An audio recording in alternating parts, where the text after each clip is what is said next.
The Mystery of Frankenstein's Bride. Two short stories. By Martha Wickham. Copyright 2020 and 2021. Frankenstein stomped through the water and quickly strangled the watching man as the lady gasped. He left on his deadly rampage to terrorize the city. He crept towards the stone structure and entered knowing he had been seen. The groundskeeper ran as Frankenstein made his way back to his dwelling place, knocking down the lantern that was left behind. A wood chair caught fire. A group with torches arrived. They outnumbered him by 35, so they weren't afraid. Frankenstein's death toll had been 5.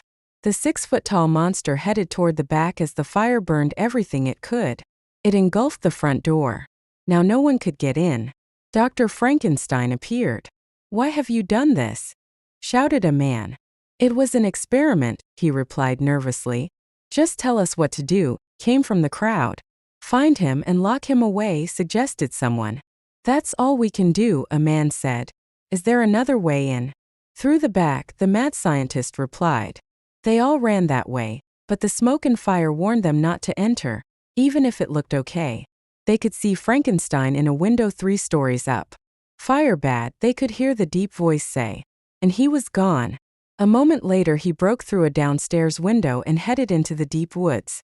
The villagers filled their buckets with water and struggled to put out the fire before it got to the woods. When they finally got into the woods and many men and women searched, Frankenstein was gone. Many kept their eyes open, and there had been much talk throughout the town. Maybe he had collapsed. Died a second death. His bride still lived, Terra Green, and some kept an eye on her. That was all that was left of Dr. Frankenstein's experiment. He was warned by the police never to do it again. The bride of Frankenstein sat on her throne listening to the radio, her black lips unhappy from the news. Another body has been found in the wheat field. It looks like another victim of Dr. Frankenstein's experiment, the radio announced. It looked like her fiancé would not return soon, but they were perfect for each other. They were undead, engaged, and hated fire. Only he was killing nice, decent, innocent people. She sat and thought about all the young men she loved in her short life. But there was one she loved the most. A banker from Chicago had stolen her heart the summer of 1926. He was tall, dark, and handsome. They dated, stayed together, and were in love. They weren't married but were parted by death when she fell ill with pneumonia at only 30. In the afterlife she missed him and watched lovingly over him. Suddenly she became angry with Frankenstein. She picked up the table and threw it across the room with ease. It shattered into pieces as she growled. How could he do this to her? She decided she would not marry him. She never wanted to see him again. She entered her room only thinking about her life-loved Nathaniel Johnston. It was time to visit him. She just wanted a peek. Laying on her bed in her long white dress, her eyes fluttered into a deep, dark, deathly sleep. She snuck by the White House, slowly inching toward the door. She didn't see Nathaniel's car, so she assumed he wasn't home. Heading toward his old bedroom window, she jumped as she turned into a lady who looked curious and wore a black hat. "Is there something you want?" she asked bride. "I'm an old girlfriend of Nathan Johnston. Is he here?" "No, this was his house. We live here now. He died a year ago." Bride's mouth dropped in shock. Her heart sank. "What happened?" she asked painfully. "Car accident. He was driving at night where there were no streetlights. We love this house so we bought it. I'm Elizabeth." She held out her hand. "I'm Terra." She shook Elizabeth's hand, trembling at the bad news. Elizabeth stared at Terra's long white sheet-like dress. Not very becoming for a lady. Her black hair stood out and her lips were also black. She wondered why. "I'm sorry for the bad news. Is he buried here in Chicago? I need to visit. He meant so much to me." She sounded desperate. "Yes, right here in the town cemetery square." Elizabeth nodded. "Thank you," Bride said in a low, graceful voice. Elizabeth just nodded. Night started to fall as she walked towards the cemetery. Stars began to sparkle as she entered her destination. It did not take long to find the grave. She hugged and kissed the gravestone, then quickly went back home to grab a large shovel. Digging in the night air did not scare her. An owl was heard nearby. Knock, knock, she hit the coffin. She got out of the grave and sat against the tombstone once again in love. She hugged it and said, We will be together soon. A cold breeze blew and she jumped back in. Quickly she opened it. He had been dead for a while. His body was dismembered, including his head. They had sewn him back together, but some of the strings had come undone. His skin was light purple. She lifted him and kissed him. She left him in his coffin and pushed it to her abode. Sitting and rocking by the fire, all the loose body parts were sewn together with thick black thread.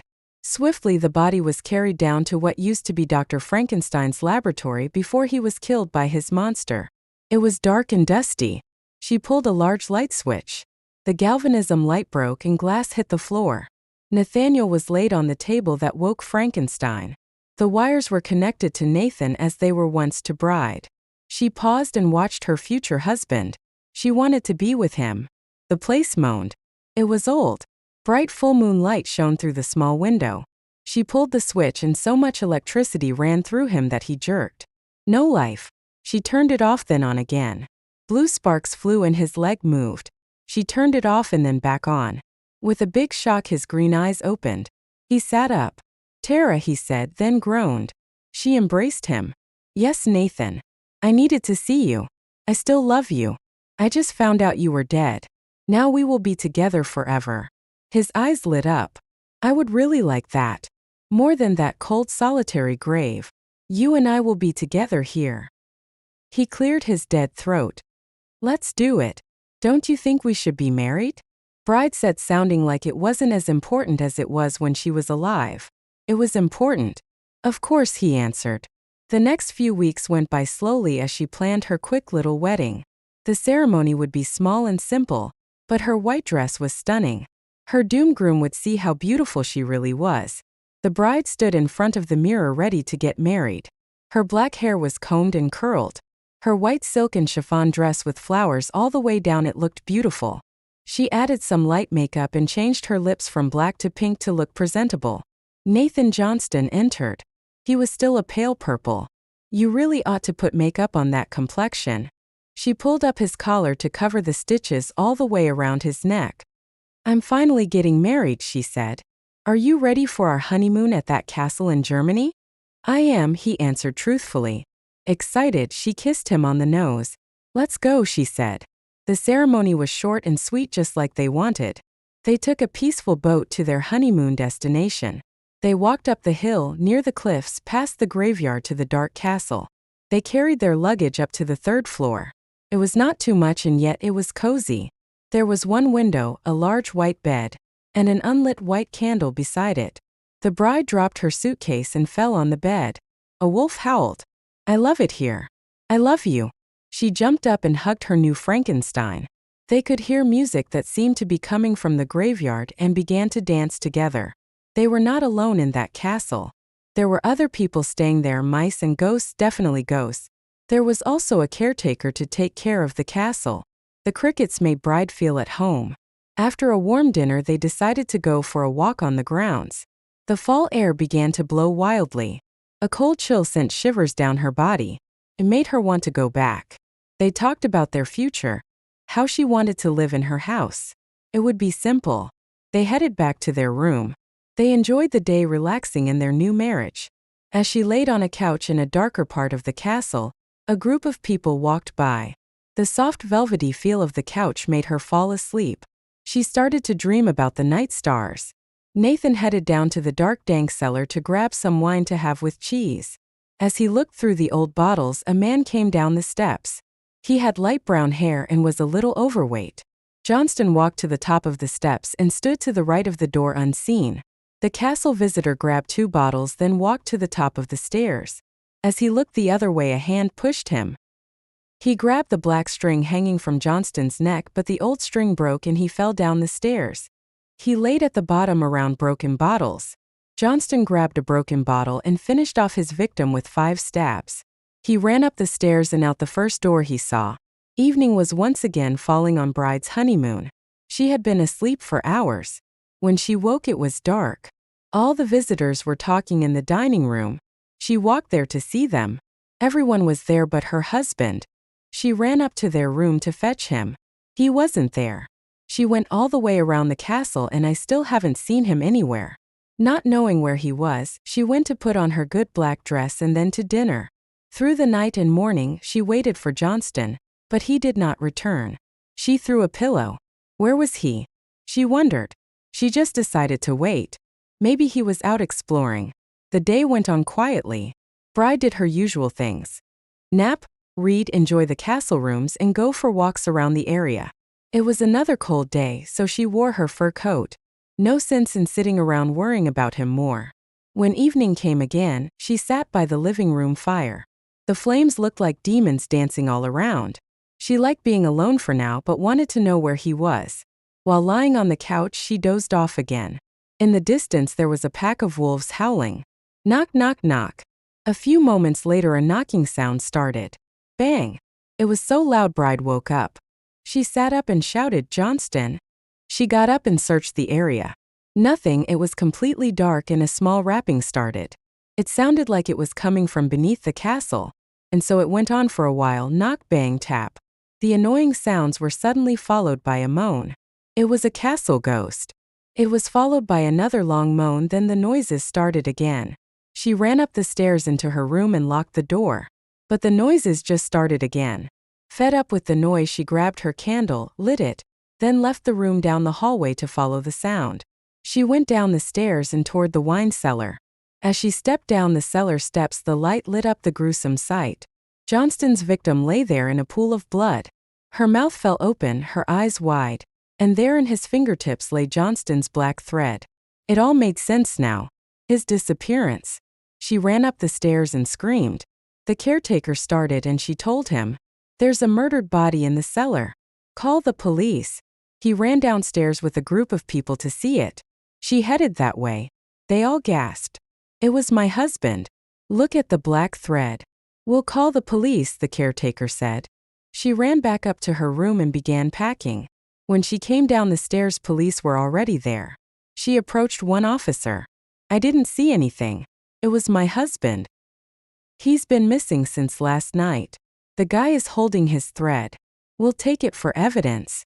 Can you give me a ride out of here to a bed and breakfast?" "Okay. Bring your suitcases and come on."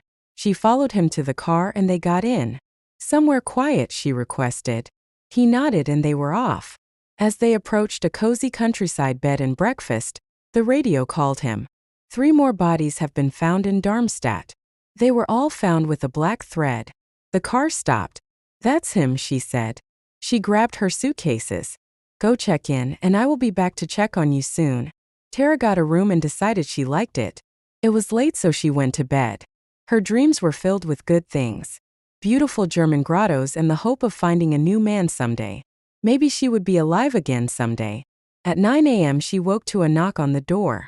She grabbed a fireplace poker. "Room service," they said. She dropped the poker and opened the door. He wheeled in warm eggs and coffee. "Thank you," she said. While eating there was another knock. It was that policeman. He came in and sat down. "We still haven't found him. He may strike again. I have an idea." She sipped her coffee. "I left his suitcases at the castle. He may be coming back for them. Let's go there, and I'll wait for him. You are nearby. Come back when I signal and get him." She took a breath to make it look like she was alive. "Okay, finish up and let's go," he said. Terra did just that, got her wallet, got walking shoes on and left. As they rode in the car, she said, "I have something to tell you. Don't laugh. I'm Terra Johnston. I was Frankenstein's fiancée but decided to marry Nathan instead. I brought him to life like Frankenstein so we can be together. I sewed him quickly with thick black thread first. He's a monster from Chicago." The police looked at her. "You need pepper spray staying in there alone. Bring your phone. What will your signal be?" "I don't know. I'll scream." "That should work. Are you sure he was really dead?" "Yes, I dug him up. When they got to the castle, his luggage was still there." She sat on the bed while he took fingerprints. "This was a mistake," she said. Time went by and still no Johnston. Bride relaxed and the police left the room. A castle employee came in. "Would you like some warm tea?" she asked.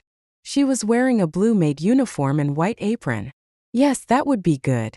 The officer walked down the cellar steps to the crime scene. It was dark and there was still broken glass. He looked around at everything. Upstairs, Terra sipped her tea. Nathan crept into the room like a hungry wolf. There was a blank zombie stare on his face. He lunged toward her, and she grabbed his suitcase and threw it at his head. Then she threw a large vase.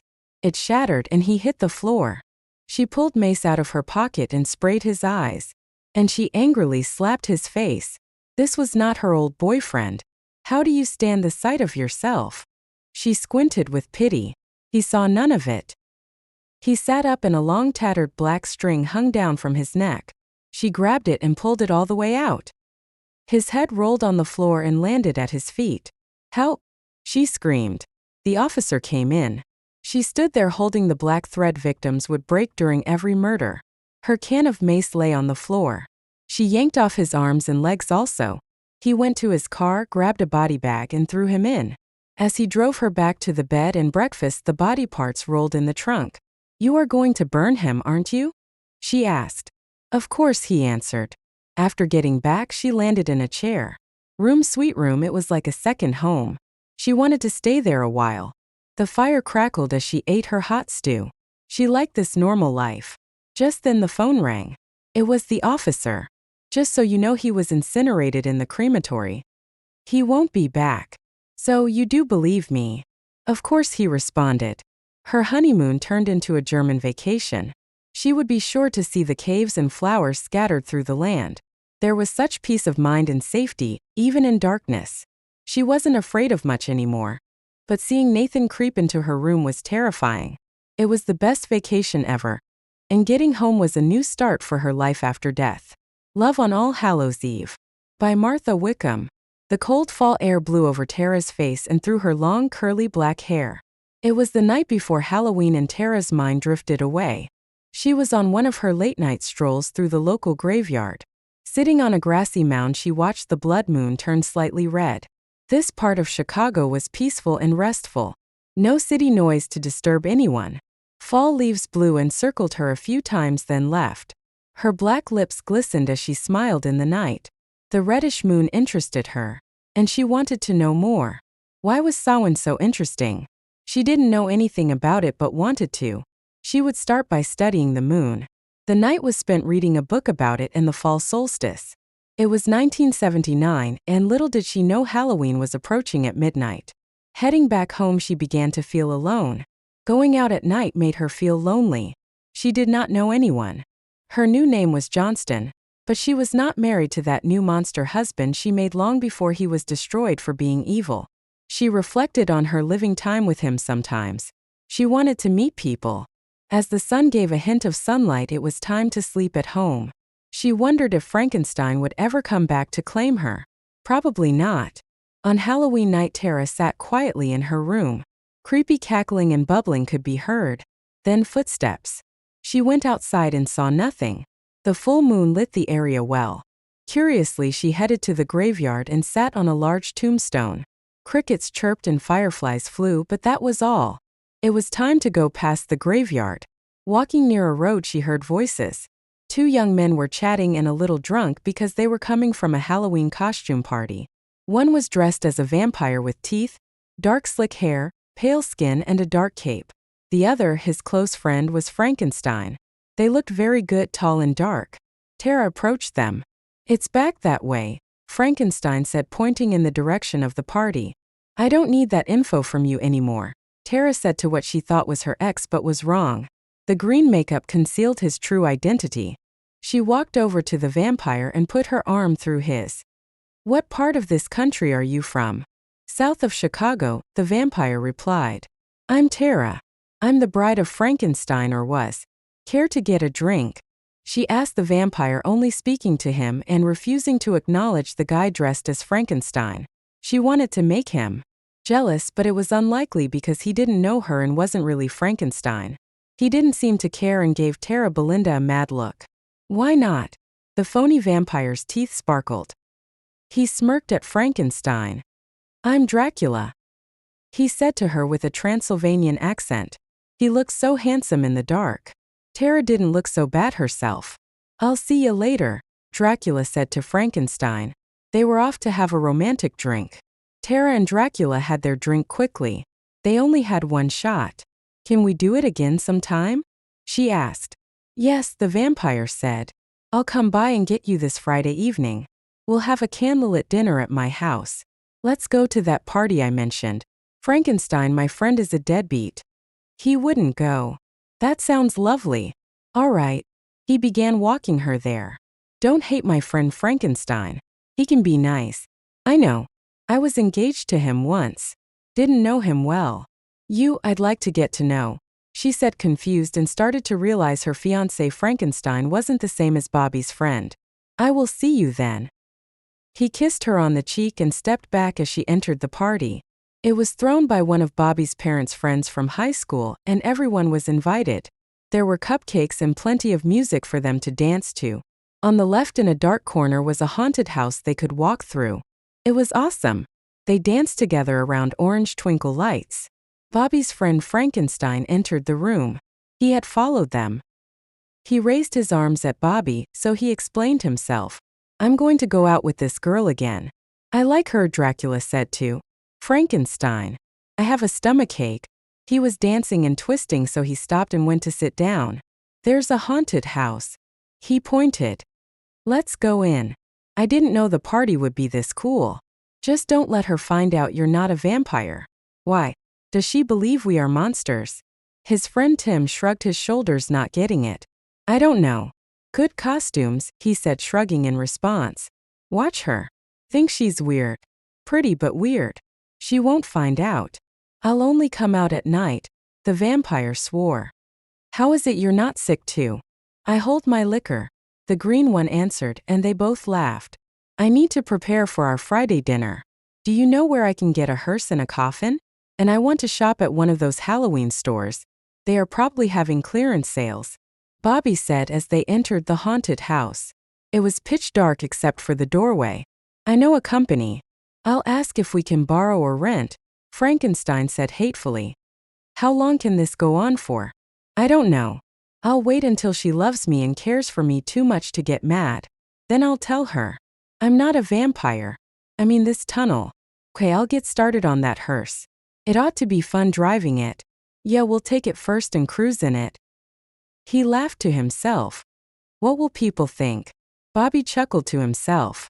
As he did, a man dressed as a vintage werewolf came walking towards them, and they ran into the next room and locked the door. It had some light, only a little yellow one, near a dummy of a dead body getting an autopsy. They were in a fake morgue. A fake scream sounded from outside the room. Bobby rolled his eyes and opened the door. It was Terra. The scream had been her. What are you guys doing in here? She asked. Nothing, going through the haunted house, Bobby said to cover up the fact they ran. Why did you scream? The wolfman came at me, she said, smiling. Let's go. I'm not going anywhere, Bobby said as the three of them went towards the end of the hall. A chainsaw sounded and they ran to a door that led them to the dance floor. Terra ignored the fact the house was over and began dancing. Her lightweight white dress flowed with her turns and people grabbed handfuls of candy. The guys decided they needed to get some quick. The night was too much fun and they hung out but did not go back into the haunted house. Dracula, aka Bobby, was finishing setting up the dining area. The table was set with metal plates, red candles, and glass goblets. The room was dark and dusty. His friend, Frankenstein, rented a hearse for him, and he kept a coffin in one of his rooms. The creepiest room in the house. The hearse was to pick her up in.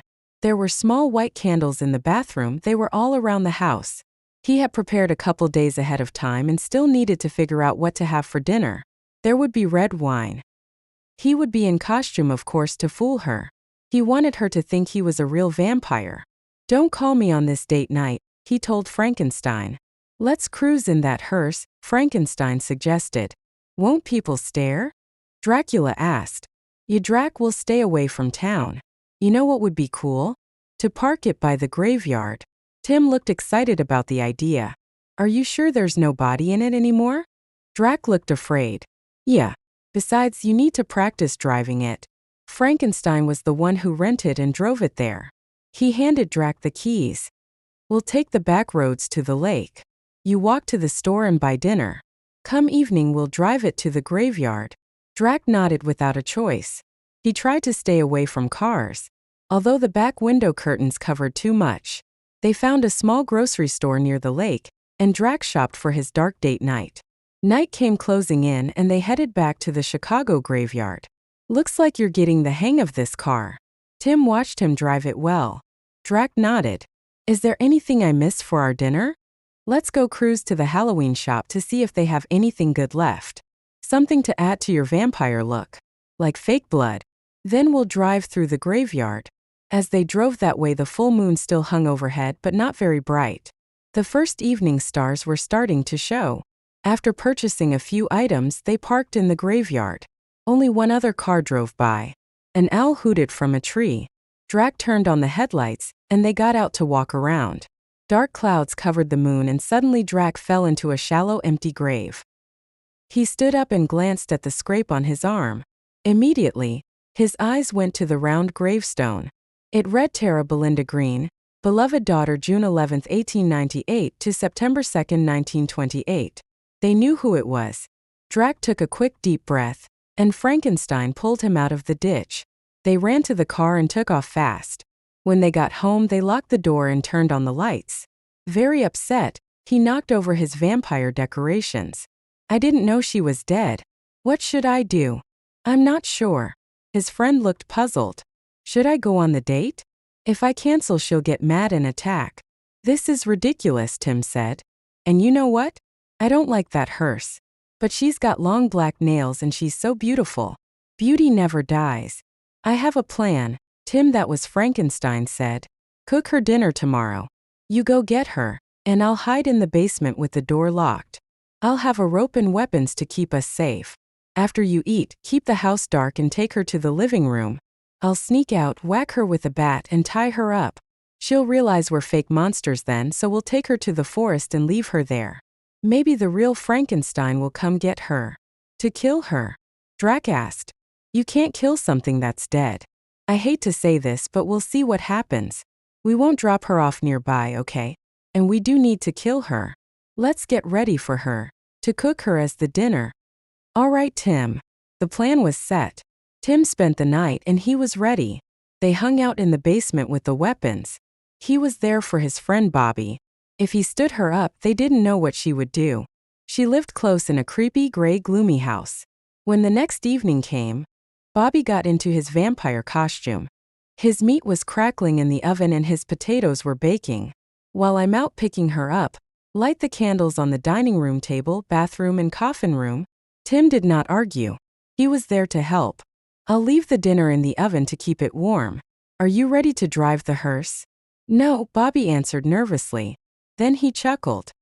Well, there's plenty of room to shove her in the back. I'll get gas now. Right? It was set but no creepy music. Bobby didn't like it. The minute Bobby left the house, Tim lit the candles, then ran into the basement and locked the door. He had a lantern down there and could hear the crickets chirp. When Bobby got to Terra's house after filling the tank with a gas can, he rang the doorbell. She came out dressed nicely and said, Hi. Hi. If you're ready, let's go.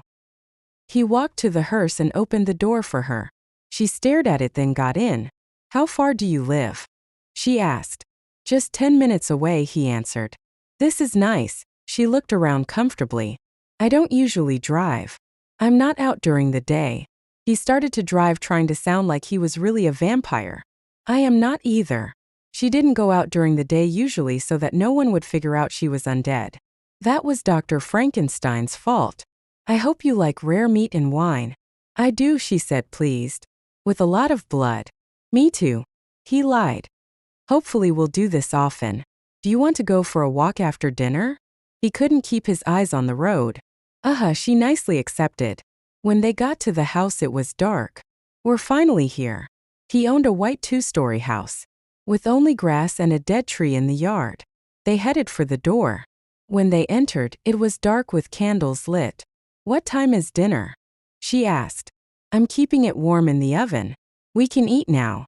This is a very big house. I have a couple of guest rooms and my bedroom.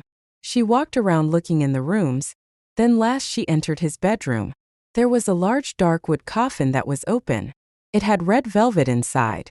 Do you like red? She asked loud enough for him to hear in the kitchen. Yes, I love it. She stood alone and approached the coffin. She went inside and lay down. Rubbing her hands on the velvet, she closed her eyes. It was comfortable. To try it out, Terra closed the coffin. It was dark. Not for the living. She did have a grave but never knew what it was like. There would be no returning there. Life and the afterlife were too precious. It made her think, remember, and want to talk to family. But all the family she knew were gone. She drifted away, liking the coffin. Terra, Dracula called. Quickly she got up and ran to the dining room. The Gothic vampire table was cool. Her eyes widened.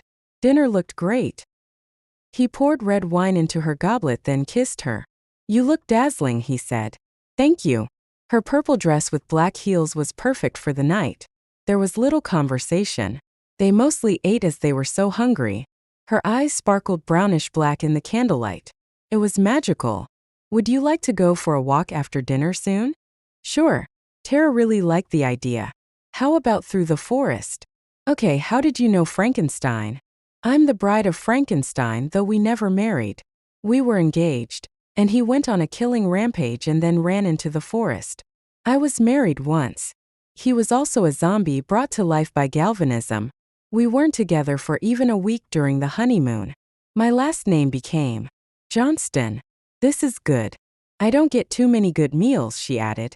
"I'm glad you like it. How did you like the hearse?" "It was different. I like your coffin. I must get one," she said, lying about the hearse but not the coffin. The coffin was comfortable but the hearse a nightmare. "You should. And next time we won't come here in the hearse. To be honest, I don't like it either." Bobby watched her finish. There was not a single light on in the house. "Are you ready for a walk?"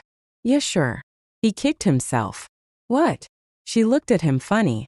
"I don't have dessert." "What do zombies eat, brains?" he asked. "Yes.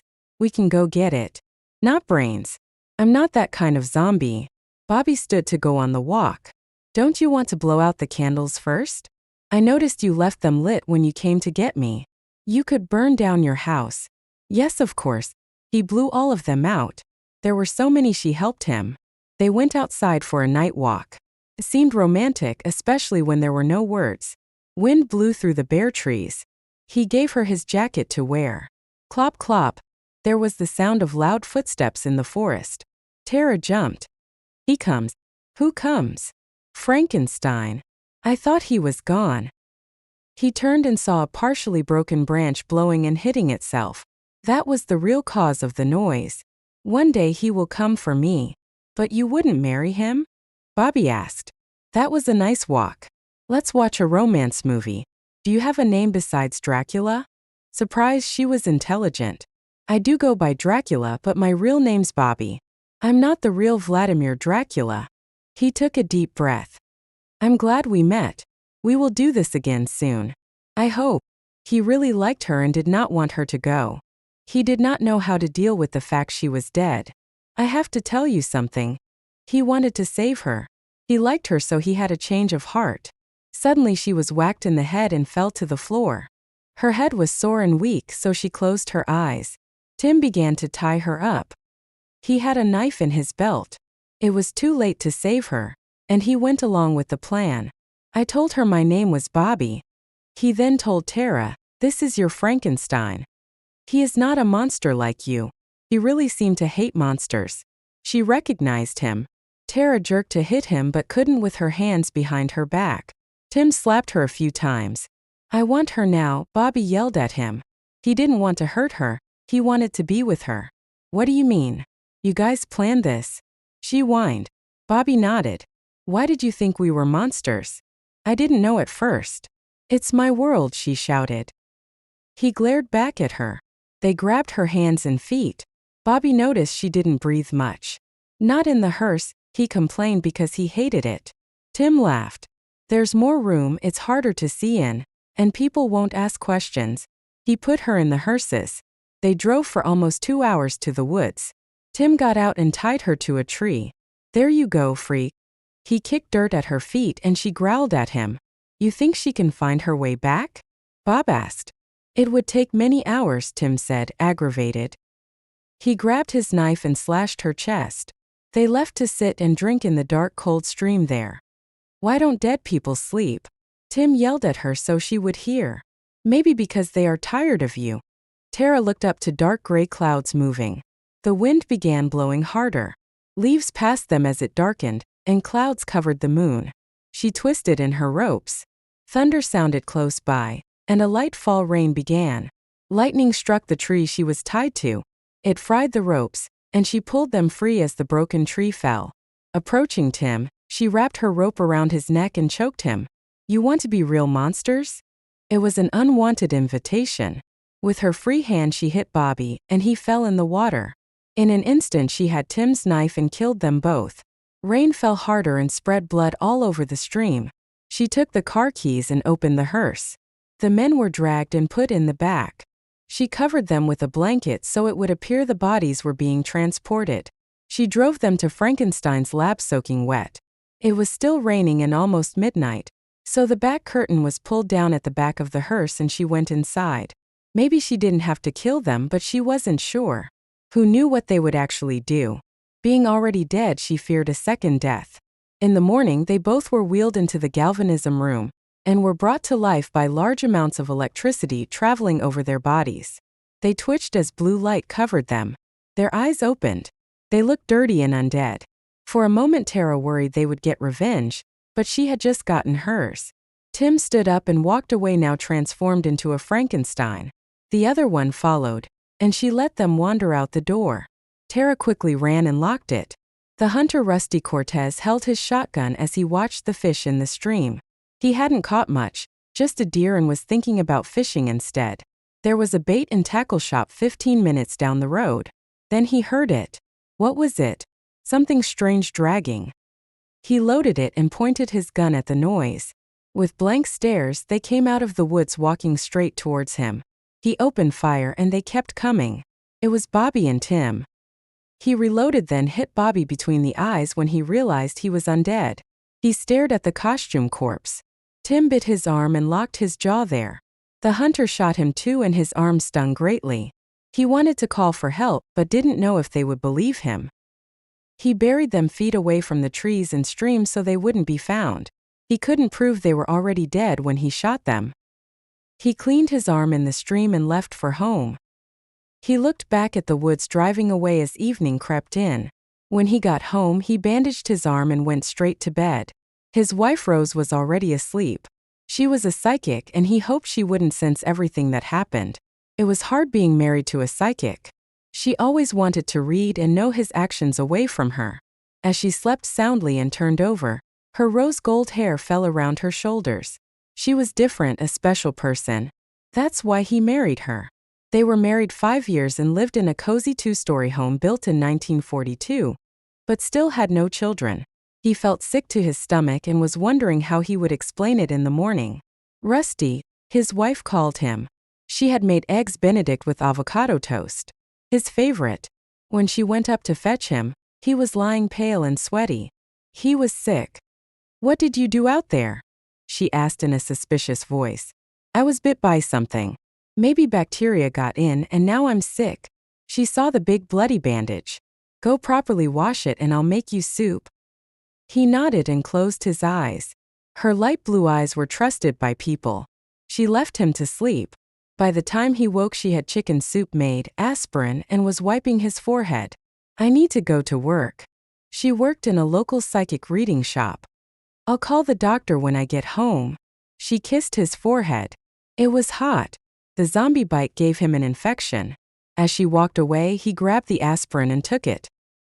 He heard the front door slam and stared at the ceiling, thinking of his wife. He remembered meeting her. She wore a red flower in her hair and had naturally red lips. He was working on a construction site, and she was telling fortunes at home with a crystal ball and tarot cards. When he saw how she cared for her customers personally and loved animals, he knew he wanted to marry her kind heart. He got her a ruby heart necklace and one evening came knocking with a ring. When he entered he said, "Hi dear. I've seen how kind you are, and we've been dating for a few months. You are proposing. I see us married." She looked down and he laughed. He hugged her with gladness in his heart. She had made a beautiful bride, with long white satin and yellow daisies. When he bought honeymoon tickets to the Bahamas, she knew. We're going to the Bahamas. She leapt with joy. She became Rose Cortez. They were meant to be. The mirror shook on the wall. There was fog, and it came from the mirror on the floor. It was a gold-framed mirror that hung in her bedroom. When she got up that morning, she picked it up. Dracula won't see his reflection in this mirror. And she hung it back up. Terra wondered when the Frankenstein she created would come back. Where are the spooky twins? She wanted to go back and visit her old home she lived in as a child. She grew up there and it was hers in 1900. The house was built in 1840. It would have been nice to see an old face she knew in life. It was too lonely.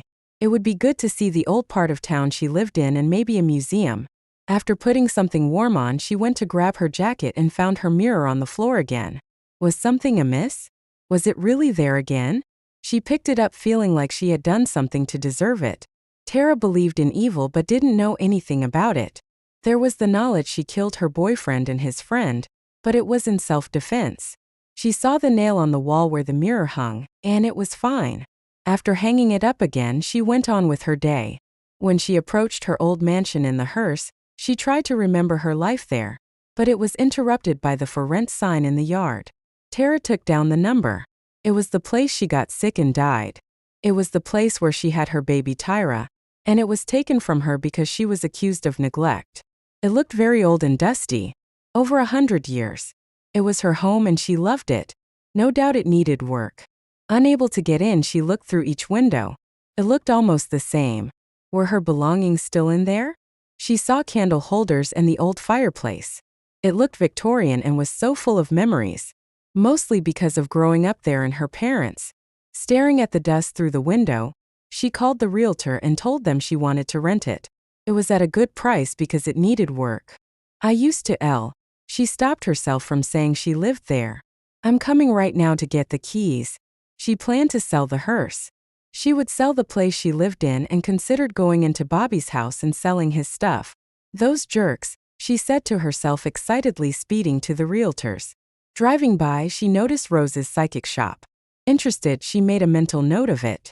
Just then the radio turned on. She then hit a pothole and the curtains closed. The radio was not clear but staticky. Then she heard someone call her name. She didn't know what to do and pulled over. As she got out, an old song played loudly. Terra ran the rest of the way to the realtor's. Going in, she wanted to believe that it was Bobby and Sam. It really was. Everything went perfectly and she got the keys. There was no ride to the mansion or home, so she had to go back and get the hearse. Arriving back at the mansion, she decided to hire people to help her clean it. If she left before nightfall, the hearse shouldn't be a problem. She fell asleep on the couch. That night at home, she had not started packing yet. She just started throwing out junk and getting out boxes. Waking at night, she saw it. The mist in the mirror. Then a white ghostly male face. Strangely, it did not look at her. It was Tim. The mirror floated off the wall and landed on her bed. Terra wanted to pick it up and get rid of it, but she was afraid. A mist came out of the mirror and she kicked it out of the room, then out the door, and she picked it up. It then shook hard and fell to the cement into 100 pieces. The white ghost flew out and went into Terra's house. She ran inside to find it. When passing the bathroom, he appeared. Terra frowned, knowing she couldn't take it outside, and dropped the mirror. She shut the bathroom door and went into the bedroom. Its voice called Terra. As the night went by, things could be heard dropping in the bathroom. Was he a poltergeist? Not knowing the answers to her questions, the next morning she began packing. Afterwards, the house needed to be cleaned. The same realtor she rented from was going to sell her house, and she left the house very dirty. The maids were hired to clean her old mansion starting immediately. It was a lot of work and she needed a break, so she went to get lunch and go see that psychic place that she passed the day before. As she entered, there were crystals, candles, and a velvet-covered table. Rose Cortez approached her and said, "Would you like a reading?" "Yeah, and I need to talk about a ghost that is in my house." "I understand. Go on." "It recently started. I've seen him in the mirror." They sat at the table. "My car radio turned on and my mirror fell. I accidentally dropped it outside when it shook hard. And the ghost flew into my bathroom mirror. I should start my reading here. I can use my crystal ball and tarot cards. These mirror ghosts. Do you know who they are?" Rose asked. Bobby, a guy I was dating, and his friend Tim. They were mean to me alive. The mirror is how they get into the house. It's a portal. Rose lit candles. I just purchased my old mansion as a rental. So I'm moving away. You want to get rid of it now. It is angry and may try to follow you. Rose grabbed a jar. This is a spirit jar. Grab plenty of hollowed dirt from a church or graveyard. Place a candle in the middle. Rose handed her a small white candle. Light it and place the jar in the middle of the room. You leave and let the candle completely burn itself down. The flame will draw the ghost into the jar. Then close it, take it to the church or graveyard, bury it and cover it with salt. Those grounds are hollowed, and it is where the jar needs to be. Thank you, Terra said. Rose pushed the jar and matches to her. Are they poltergeists? Rose looked into her crystal ball, seeing everything that happened between her husband and the two ghosts. No, just two mean and evil ghosts. She looked very concerned. My husband is sick. They were zombies and bit him. I don't know what to do with him.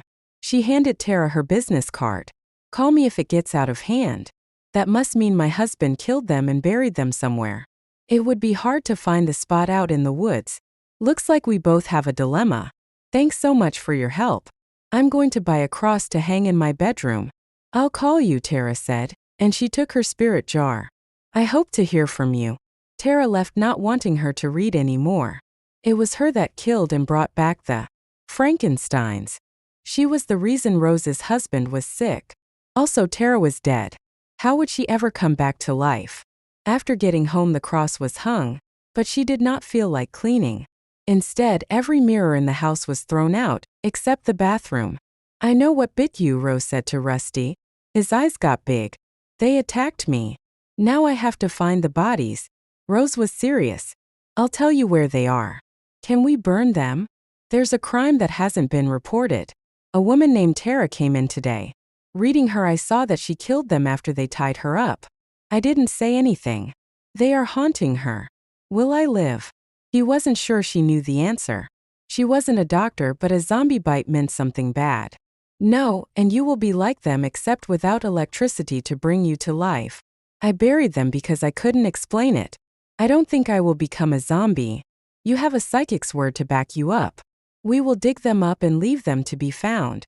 Don't you want justice? They've killed you. Rose thought her husband was dying of the zombie virus. Nothing had been diagnosed. Yes, with maybe an anonymous report. He sat up. Terra killed them in self-defense. It was not your fault they died. They were already gone. She did us all a favor, he said in pain. Are you coming to get the bodies?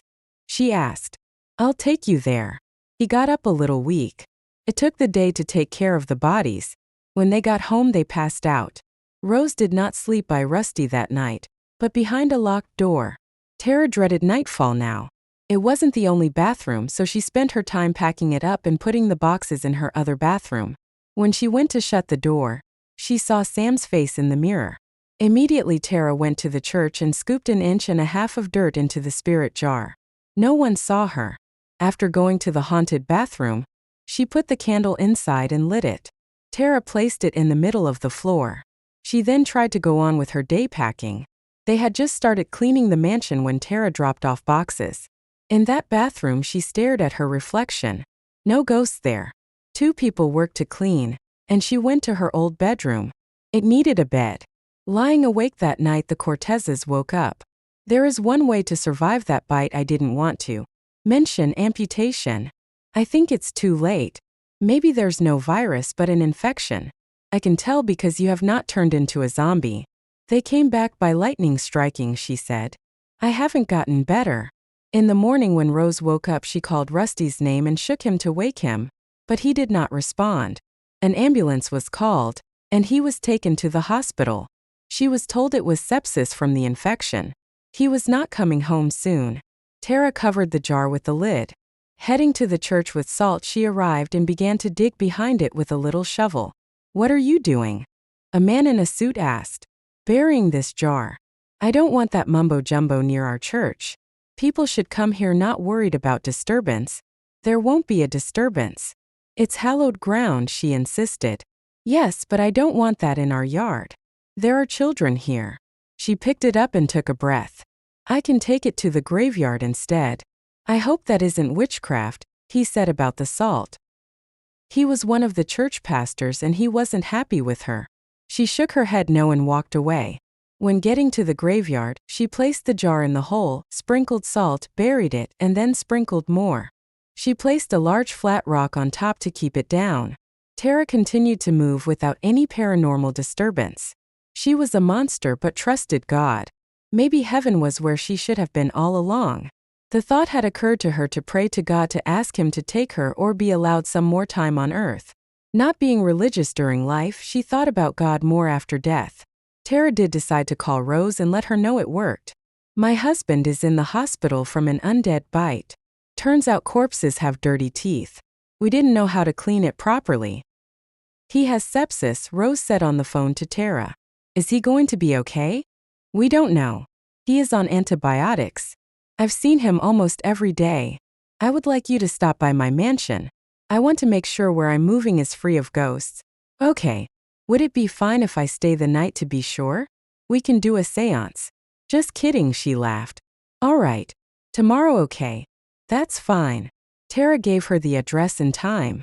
She felt anxious about the move and the psychic coming. She hadn't moved in yet but wanted to pack to spend that night. Memories of her childhood there passed her mind. The old building wasn't expensive to rent. Nobody wanted it but it meant everything to Terra. Rose walked through all the rooms. There are no ghosts here. That's what you thought. The house was still. I'm moving in then today. There's something I didn't tell you. Those ghosts were my fault. I killed them and brought them back by electricity because they were pretending to be monsters to me and wanted to kill me because they knew I was undead. I know. You're okay now. Rusty made an anonymous report to the police because they kidnapped you.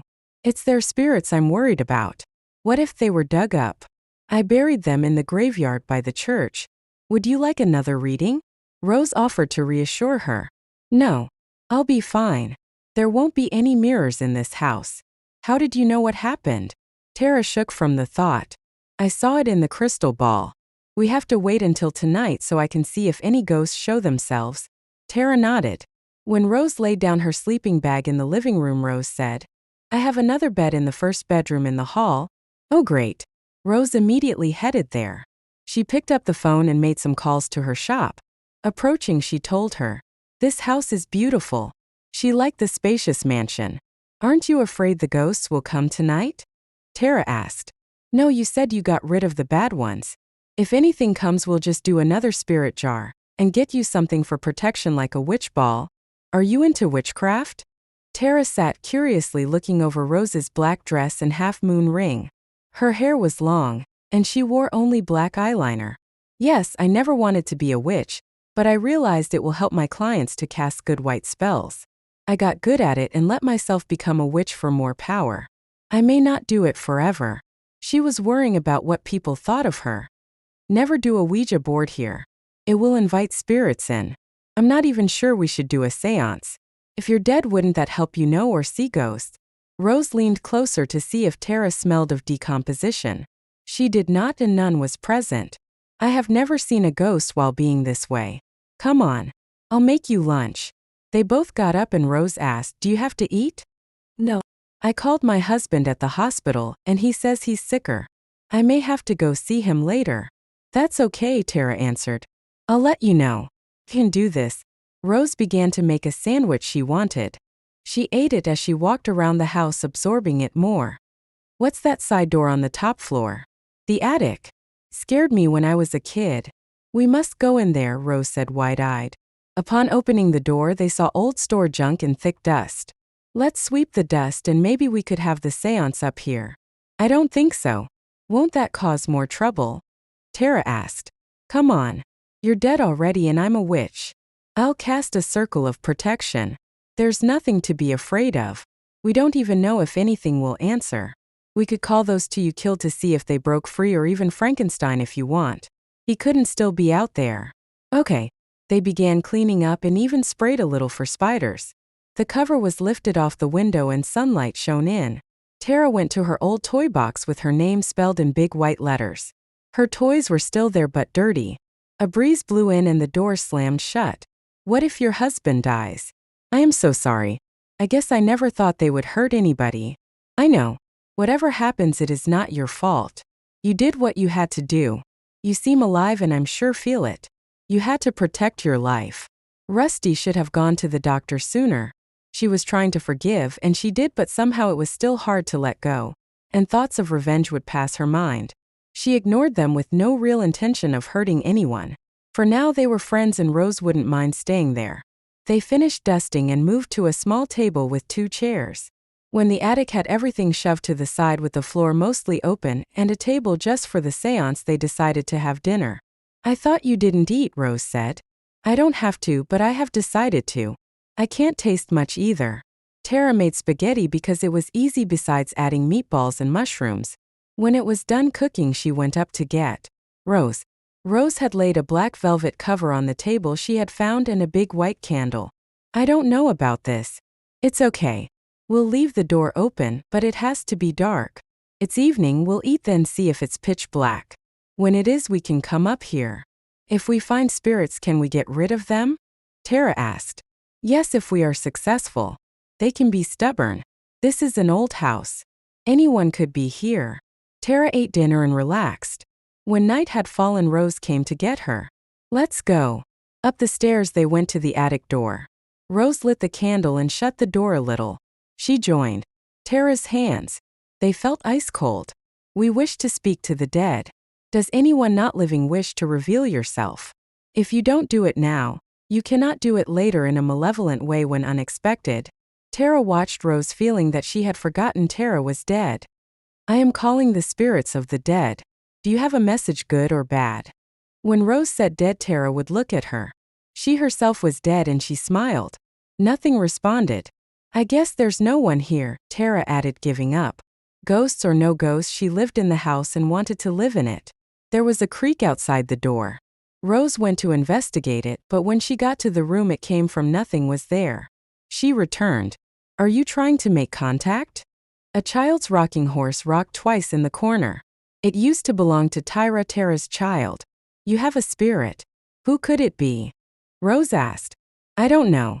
Couldn't be my child. She was taken away, but I never knew what happened to her after that. The communication continued.